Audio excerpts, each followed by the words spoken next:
आयजा ये expire medicine है। आपकी बेटी ससुराल में पिट रही है, अपने कामों में लगी हूँ। तुम मेरे बच्चे को मार देना चाहती हो? बोलिए, मैंने इन्हें कोई मेडिसिन नहीं दी। हो गया तो यहाँ से निकलना पड़ेगा। हेलो फ्रेंड्स, पता नहीं आयजा ने अपनी ससुर की मेडिसिन डस्टबिन में फेंक कर असद से नई मेडिसिन क्यों मंगवाई थी। ये मामला तो अगले एपिसोड में सामने आ ही जाएगा, लेकिन वो अब ईशल को अपनी धमकी के मुताबिक इस घर से निकालने का पूरा प्लान तैयार कर चुकी है। जबकि ईशल भी आयजा भाभी के बिहेवियर से भांप चुकी थी कि अपनी हार का बदला लेने के लिए उनके दिमाग में कुछ ना कुछ तो चल रहा है, और क्या चल रहा है इससे वो परेशान भी थी, क्योंकि इसे मालूम था कि आयजा भाभी उसे इस घर और आशिर की ज़िंदगी से निकालने के लिए किसी भी हद तक जा सकती हैं। वो अनाया रूहान के जाने के बाद पूरे घर को संभालती है, सबका ख्याल रखती है, तो आशिर को ईशल पर बहुत ज़्यादा प्यार आता है। कितना सब कुछ होने के बावजूद ईशल सब कुछ भुलाकर फिर से आयजा भाभी के आराम का ख्याल रख रही है, और ये सब कुछ सिर्फ वो इसकी वजह से कर रही है। दूसरी तरफ ईशल की माँ बहुत गुस्से में होती है कि आयजा की इतनी हिम्मत कैसे हुई ईशल पर हाथ उठाने की। इसलिए जैसे ही वजाहत ऑफिस से घर आते हैं तो वजाहत से कहती है कि इन्हें कुछ पता भी है कि इनकी बेटी के ससुराल में इसके साथ क्या हो रहा है। तब वजाहत हैरानी से कहते हैं कि क्या हुआ है, सब कुछ ठीक तो है, क्योंकि वो भी असद से ही मिलकर आ रहे हैं अपने नए बिजनेस में इन्वेस्टमेंट के सिलसिले में। तब उनकी बीवी गुस्से में जवाब देती है कि आपकी बेटी ससुराल में पिट रही है और आप अपने कामों में लगे हुए हैं। अब वो भी ये सुनकर परेशान हो जाते हैं और कहते हैं कि वो ऐसा क्यों कह रही है, क्या हुआ है ईशल के साथ। तब वो उन्हें सब कुछ बता देती हैं, तो उनका भी गुस्से से बुरा हाल हो जाता है। वो फ़ौरन ईशल का हाल जानने के लिए उसके ससुराल जाने के लिए निकलेंगे। दूसरी तरफ आयजा ईशल को इस घर से धक्के देकर निकलवाने के लिए अपने प्लान पर अमल करती है।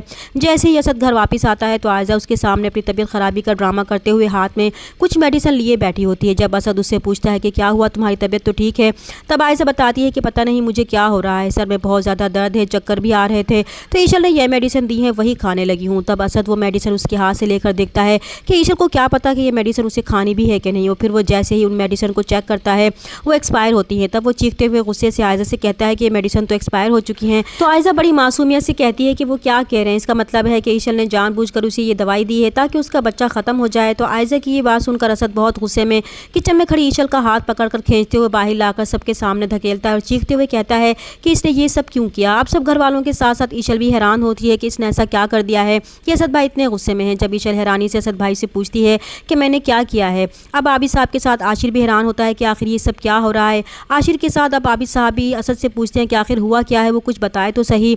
जब असद बताता है कि ईशल ने आयजा को एक्सपायर मेडिसिन खाने के लिए दी है जिससे इनके बच्चे को भी नुकसान पहुंच सकता था, तब आयजा बड़ी मक्कारी से ड्रामा करते हुए ईशल से कहती है कि ईशल तुमने ये दवाएं मुझे इसलिए दी है ना क्योंकि तुम मेरे बच्चे को मार देना चाहती हो। तब ईशल को ये सुनकर अपने कानों पर यकीन नहीं आ रहा होता। वो असद से कहती है कि मैंने आयजा भाभी को कोई मेडिसिन नहीं दी, ये झूठ बोल रही हैं। तब वो गुस्से से चिल्लाते हुए कहता है कि अब जब तक मेरा बच्चा नहीं हो जाता तब तक ईशल इस घर में नहीं रहेगी। और फिर वो ईशल का हाथ पकड़कर उसे धक्के देकर घर से निकालने की कोशिश करता है। आशिर और आबिद साहब उसे रोकने की कोशिश करते हैं, लेकिन वो किसी की नहीं सुनता क्योंकि वो आयजा की बिछाए जाल में बुरी तरह फंसकर पागल हो चुका था। उस पर किसी की बात का कोई असर ही नहीं हो रहा होता। और फिर असद ईशल को पकड़कर घर के बाहर ला खड़ा करता है और कहता है कि वो घर के अंदर कदम नहीं रखेगी। आशिर और आबिद साहब को यकीन नहीं आ रहा होता कि असद ऐसा भी कर सकता है। आबिद साहब पहले ही ईशल की वालदा के फ़ोन की वजह से परेशान थे, अब असद की इस बिहेवियर को देखकर परेशान हो जाएंगे कि अगर ईशल के वालिदैन तक ये बात पहुंचती तो वो 1 मिनट लगाए बगैर ईशल और आशिर को यहाँ से ले जाएंगे, और आशिर की जुदाई का सोचकर उनकी तबीयत बिगड़ जाएगी और वो सोफे पर ही गिर जाएंगे।